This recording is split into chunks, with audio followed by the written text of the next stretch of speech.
Hello and welcome to Bayonne Today. This show promises to be one of the best shows I've ever done.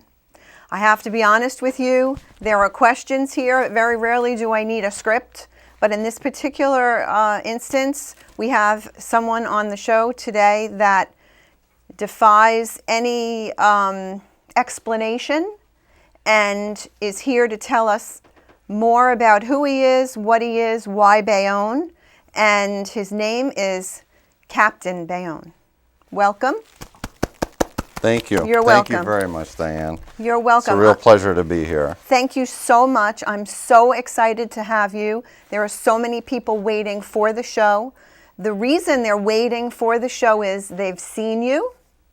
They know in many instances what you look like in your many, many different costumes, which we have here. I appreciate you letting me bring them down, hang them up. Hang them up. And the thing that we need to know more is, why did you choose Bayonne as your place, and how did you become Captain Bayonne? Well, first let me start by saying just how easy it is to talk to you. This is going to be a good interview just because we're like almost like a couple of washwomen, you know, just sitting on the porch, just chit-chatting. A chit-chat's a good word. Yeah, Okay. absolutely. Okay. The reason, well, I did not come up with the name of Captain Bayonne. Actually, some fans created that name for me. Okay. Prior to that, I was known as Fat Flash. That's what I called myself. Really? Yes. And I would invite myself to Bayonne's parades. Okay. I don't know why I'm not getting an official visit, an invitation in the mail or anything. Okay. I'm very proud to be from Bayonne. I'm very proud that my fans created a page for me, which you can find on Facebook. Okay. And it was run by Mike Mullane and Ed, I know I'm going to butcher his name, Jakobic or Jakobic? Jakobic, something like that. They went to school with my son, so I know who they are. Okay. Okay. I was going to say something else. I know I was going down the wrong road. Okay. But yeah, they actually set it up, kind of just put it out there, you know, who is this guy? What is his mission? What is he trying to do? What is he trying to accomplish? And, you know, there's just a lot of banter on there. You know, there's some good things, there's some bad things that people say. But overall, I mean, my mission is to show that I'm proud to be from Bayonne, and then also to promote health and fitness. That's my main goal. Okay. And most of us know that one of the ways you've done that, you've become your own parade. You're a one-man parade on Broadway. Because how many times have I been sitting at the 8th Street station or over here at the Lighthouse in my car at a light, and all of a sudden out of the corner of my eye, who do I see coming along but Captain Bayonne? Explain to us how you came up with that particular idea to use Broadway more or less as your own parade. I was almost killed. When I was running, I was training for a New York City marathon, and I was running at night, so I would do it after I came home from work. And I was on Avenue A, and a car was just speeding down Avenue A and decided to make a left-hand turn, sort of like at the last minute, just as I was crossing. And I guess, you know, I was wearing dark clothing, and I mean, it doesn't excuse him for speeding. But I literally almost went through the windshield. He was able to stop in time. You know, obviously I sort of got like an adrenaline rush. I was very angry at the two people in the car. I was yelling and screaming at them. So, I mean, after that incident, I sort of thought, you know, what can I do to obviously let people notice and see who I am, and to protect myself in some ways. You know, drivers don't always see you. So this is where it really started as far as the outfits. And, you know, of course they get a little bit ridiculous here and there, but I just know that, you know, if somebody sees a guy with a wrestling mask on, it's going to help me safety-wise to not get hit. Okay. And if it brings a smile to their face and they find it funny, I have no issues with that as well. You know, I mean, I'm a comical guy to begin with. I enjoy making people laugh, so I don't take any issues with it. Okay, in as much as there are things about it that are comical, I do know that there's a very, very deep-seated cause that you're trying in so many ways to use who you are, the persona of who you are, to help people. Yeah, it's. I mean, setting up the fan setting up the Facebook page sort of made all of this evolve into what it is now. Okay. And Melissa, she is the mother of Taylor Rodano. Mm-hmm. She was the one who actually contacted the page. Basically. Saying that there's really nothing in Bayonne for kids who are handicapped. There's really no programs to help them out. Mm-hmm. So we sort of used that. We had T-shirts coming out prior to this, and we sort of took it as an opportunity to sell those T-shirts and give the proceeds to Melissa and Taylor. Okay, so this is one of the T-shirts here? I mean, that's from the first batch of T-shirts. So on the front it says Captain Bayonne. And it's one of the first pictures that was put on the Facebook page that was taken of me as I was in one of Bayonne's parades. Okay, and that one says? Because every town needs a superhero. Well, that couldn't be more true than every statement that you've made so far is true. I mean, we've had our share of heroes, some of which I believe you may have had encounters with. We have Chuck Wepner. Yes, and actually my belt there in the front. Okay. I've worn that in the parade. I've worn it around Bayonne. I've run with it, and that is actually in tribute to Chuck Wepner. Okay. Because I deeply believe he's our champion. He may not have been, he may not have beaten Muhammad Ali, but just to have the guts and to go into the ring and do what he did and go the length with him, I think that says a lot about him, and it also says a lot about the people of Bayonne, that they're just really hardworking fighters. And if I had my way, I came back from Philadelphia for a half marathon, but I always have to kind of stop from causing any trouble in Philadelphia, because when I go there, the finish line is right where the Rocky statue is. Oh, wow. And How tempting is that? Yeah, I would like to officially ask them to take that statue down, or at least put Chuck Wepner next to the Rocky statue. That would make more sense to me, to honor both of them, because he truly is the real Rocky. I mean, that's the basis for the Rocky movie. So well, they've been in litigation for many years. They have been, and he, obviously he wasn't treated right. He wasn't given his proper credit and his proper due. And I know that my belt may not rectify that, but anytime somebody sees it, I just hope that they think of Chuck and just everything that he's done. So much of what you do and so much of who you are, I mean, we've had fictional characters that we've all grown up with. I mean, we've had Superman and Batman and obviously Captain America. But these were actors that you'd see on television. I mean, people that were being paid to do what they did. And for you, what is your pay? What is your payback? As far as I know, I haven't received any payback. Cash, no cash, but. No, we made money off the T-shirts when we sold them at the farmer's market, and we handed that money off to Melissa. Okay, but that's all donations. What I'm talking about, I'm trying to get to, is, to me, your investment is an investment of spirit, an investment of hope, an investment of showing people the capabilities of getting healthy, staying healthy.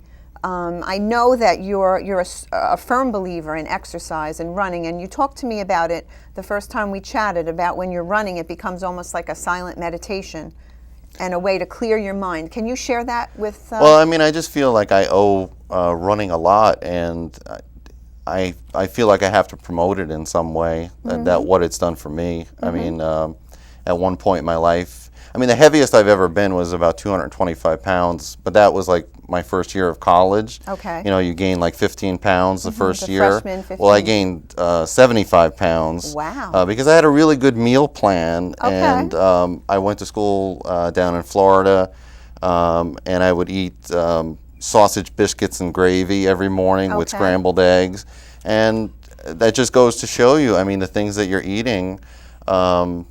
I packed on 75 pounds in 1 year. Wow. luckily, I was able to lose some of that, but then at another point in my life, I got up to about 215 pounds. Currently, I'm at about 171 pounds. Okay. Is this your fighting weight? Is this the best? Yeah, yeah. This is Well, it? I mean, I never. I used to sign up for a marathon, and then I would train for it for about maybe 6 to 8 weeks. And then after it was over, then I would go back to, I would gain weight. I would get lazy. I would get fat again. But I've finally made the commitment in my life to never stop, really. Really? To consistently go with it. I don't. The only time you'll see me running outside in Bayonne is if I have the day off, or Sundays are a good day for me. I have 2 jobs, so it makes it difficult to find the time. But I'm able to do it when I go to my first job, my day job. There's a gym right there, and I can squeeze it in on my lunch hour. But again, I feel it's done so much for me, and it's. I know it could do so much more for other people. I know it can give them a great deal of energy. You see a lot of stuff that's going on nowadays with shootings and anger and all of these other things. You need to get aggression out of your life. Okay, that's a very good point. No good comes from it, and I guarantee if you're running 7 miles a day or aggression will disappear from your life.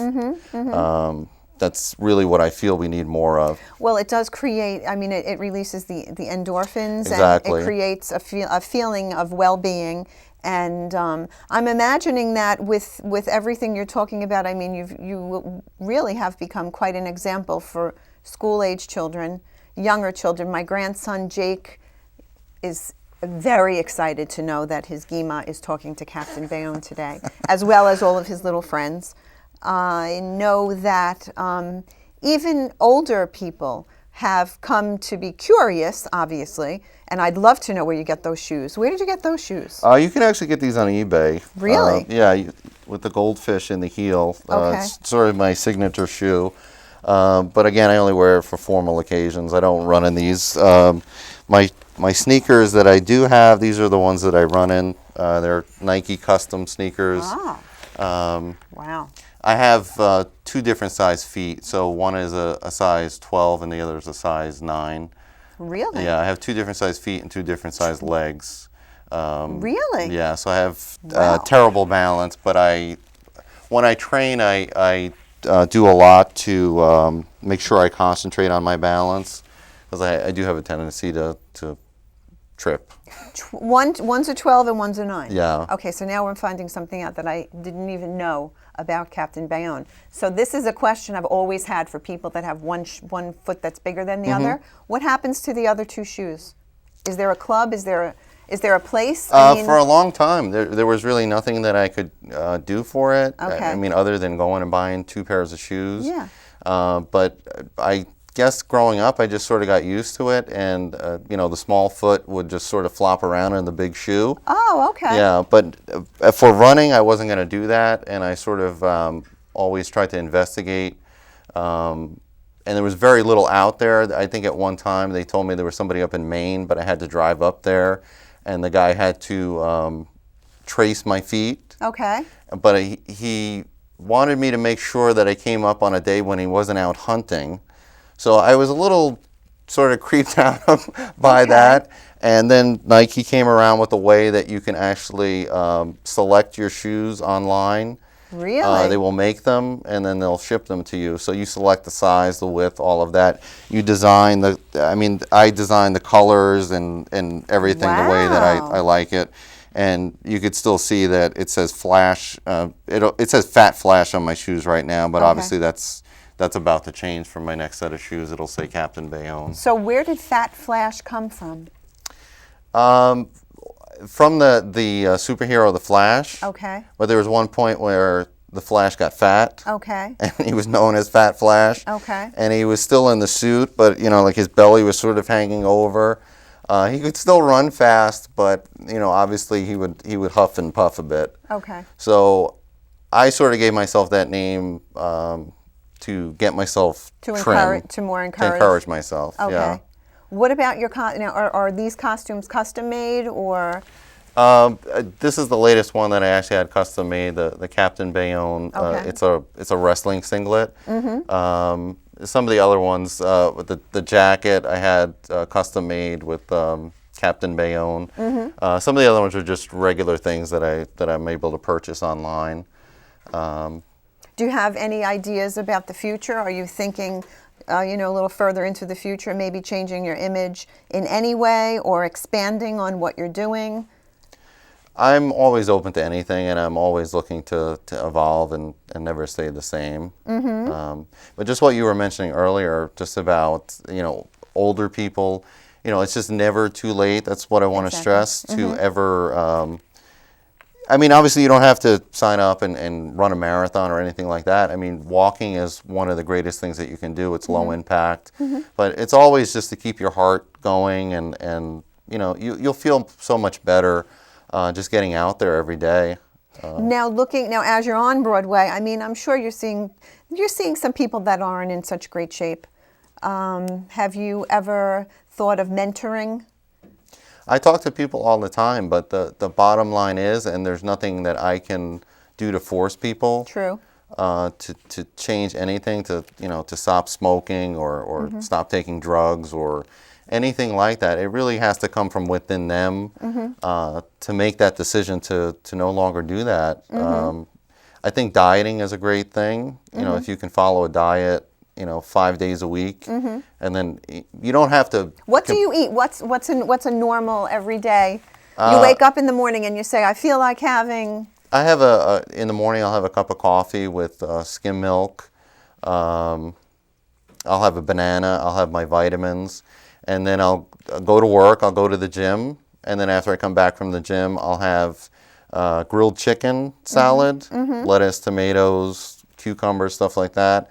And then I don't even use dressing. I just use lemons and limes that I just squeeze on it. Okay. And that's pretty much it until dinner time. And then dinner time I can let go a little bit more. I don't have to be so restrictive. Do you have a sweet tooth? I definitely do, yeah. You do? Yeah. Okay. What would be your favorite thing? I'd have to say red velvet cake or German chocolate. Okay. But again, like on the weekends you can splurge a little. Yeah. Yeah, I think some of the whole diet thing. I mean, I don't drink diet soda. I don't believe in any of the additives or any of the artificial sweeteners. To me, whatever is natural and real, your bodies will assimilate it, and you'll be so much better off. Water is the best thing for you to drink. Okay, how much water do you drink a day? I drink at least 2 liters a day. Really? Yeah, just regular spring water? Yep. Yeah. Okay. Yeah, it's just the best thing to flush the toxins out of your body. Which is also something that's very important to know. Now, is there a favorite? Coffee as well. I mean, coffee is great for toxins. As a diuretic. Exactly, a diuretic and cleaning out your liver.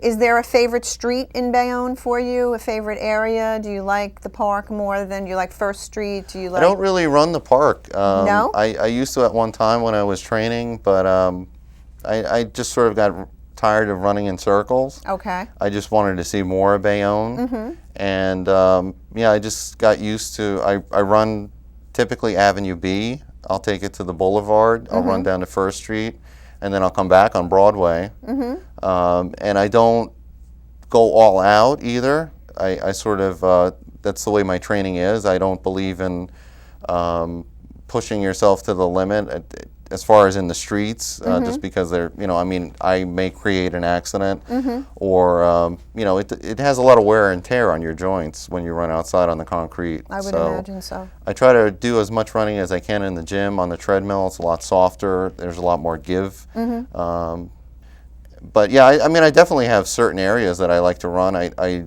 enjoy racing the cars on Broadway. Well, hold on. You enjoy racing the cars on Broadway. Yeah, I see you do that. Yeah. Okay. It's my way to get my speed up, to get my sprints up. I will go to a stoplight, and when it turns green, if there's a car there, I'll race them to the next stoplight. And more often than not, I do win a great deal. Some people get a kick out of it. Some people get a laugh out of it. Some people, tend to get upset. I don't mean to get them upset by doing what I do. I obviously don't want hurt anybody or create an accident.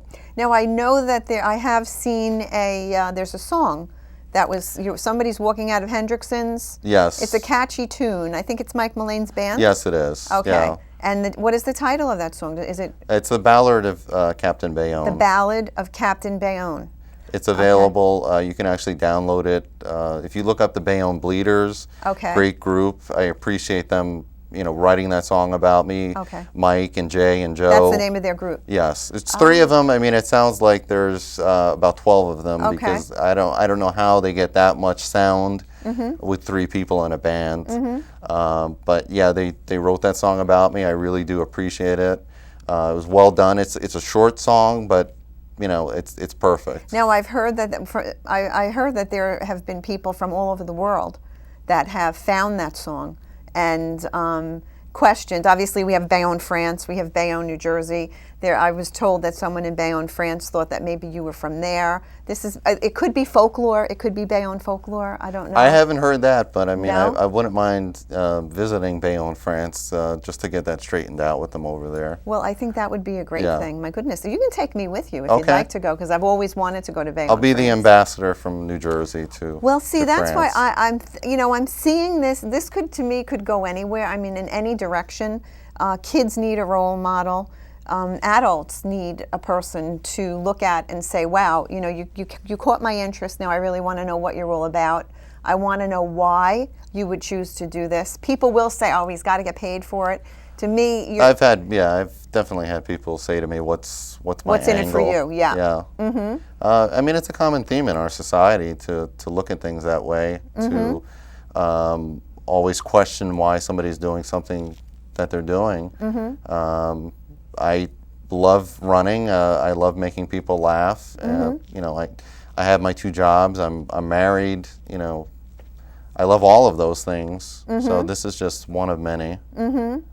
I'm looking at you and I'm thinking of America's Got Talent. I'm thinking of all these shows where you have people who go on and they just show a part of who they are. And I mean, in many instances, for you to take the time to get yourself the costumes and to come up with all of the different ideas, and it seems to be the ball of string seems to be getting larger and larger. I mean, you're getting an interest, and people just want to know all about you and who you are, and now we know you're from Bayonne, and I mean, that to me, that says a lot, because I mean, I'm always talking about Bayonne, I'm always talking about merchants, and each time I bring someone in, for the most part, we'll be sampling foods from their restaurant or chocolates from their chocolate shop, and you're bringing, to me, in this show, you're bringing spirit with you. You're bringing spirit, and you're bringing hope and an idea that, we're talking about Bayonne in a very different way. Granted, it's a little shocking to some people. Absolutely, I understand that. But my main thing is that you shouldn't be ashamed of Bayonne in any way. I've seen from the Facebook page people who don't live here any longer sort of coming back and being able to talk about Bayonne and what they like about Bayonne and things that they miss. So in many ways, it's brought people together. I'm not trying to divide people. I'm not trying to upset them in any way. Well, you've started a dialogue. Exactly. Which, it really needs to be started. I mean, I've been working on this and talking about this for 25, 30 years. I'm from Jersey City, not from Bayonne. But when I did come here with my two young boys, to put them in the public schools here as a single parent, I thought that I had found just a place where I felt safe with them. I felt that it was a good place to grow up, not unlike where I grew up, which was a wonderful neighborhood, but things changed so drastically, we couldn't stay there. But here, to me, there are changes everywhere, but you see new things happening, new things growing, which I want to give you one of my I Love Bayonne buttons. Sure, absolutely. And actually, that was given to me by Joe Taglerini. Okay. And Beautiful. I want to thank him for giving me that. He's up in heaven right now. Oh, and great. He found those in City Hall. He said, Diane, these are from the 1970s. He said, we found a big bag of them, and he said, would you want some of them? And I said, I'd love to have them. And I give them to people that I feel have the same kind of feeling about Bayonne. And, I'm so excited to know that you've taken on your charities. You have any of your races and things. You will post so people will know where you are if they wanted to go. And do people run with you ever, or have you ever set that up? Have you ever had your own race? No, I haven't had my own race. I know that there's been discussions about it. I mean, I would be completely overwhelmed if that does occur. And if somehow we can make it happen on Broadway, because I mean, I think that's the best. I mean, I love running down Broadway. Okay. It's just there's so much to see. But I mean, there's no final plans at this point yet to do that. But if there was, I mean, in the future, people would easily. I could see that happening, and I don't think it's that far off. You have a tremendous following. You also, I understand, you have an upcoming interview in Weird, New Jersey magazine? Yes, I interviewed with them, I think it was back in June. So I just missed they had put an edition out in May. So I guess the next edition will be out probably October or November, in that range. So yeah, I spoke with both Marks. I had a great time. I was so appreciative that they came to Bayonne. I got a chuckle out of the fact that they told me they had been getting emails about me and letters. And even at one point were driving around Bayonne looking for me, but never encountered me until the Facebook page popped up, and then it was easy for them to contact me. To find you. So it's just very strange, just the way things have worked out, just the new friends that I've met. I'm just extremely appreciative. When did you start this? Quickly, because I think we need another show. I think we need another show. I'm willing to go as long as you want. Okay, just tell me quickly, when did you start Captain Bayonne? It's well over 3 years. Oh, so this has been going on a while. Yeah, I mean, I've been running since I really started when I was about 30 years old. I wanted to run a marathon. It was always one of those things on my bucket list. Okay. But I had never gotten to it. And then I signed up for the 2001 New York City Marathon. That was my first, which obviously, there were talks that it would be canceled after September 11th. True. But it was just a very emotional day. And I've just been hooked ever since. Well, I have to tell you, you were on my bucket list, and now I can check that off. And I'm hoping that everyone in the audience who's watched the show will look for Captain Bayonne on Broadway, look for him at all of the fundraisers that he's doing. I thank you so much for coming. Thank you. And I really, really appreciate what you're doing, and I would love to run in that race, even though I never did. Okay. But when you do a race, sure, I think I'll have to get out there, but not in these shoes. The next one I'm doing is in Providence, and then I have one at Liberty State Park. Oh, you do? Carlos Negron Memorial Run. Okay. It's a 5K. So if anybody it's a short one. It's only 3.1 miles. Can I walk? You can, yeah, absolutely. Okay. But I'll be booking it. Okay. The shorter races, I don't mind, letting loose. Okay. Well, this was wonderful, and that's it. We're done. Thank you so much. You're welcome. Thank you. We haven't seen the last of it.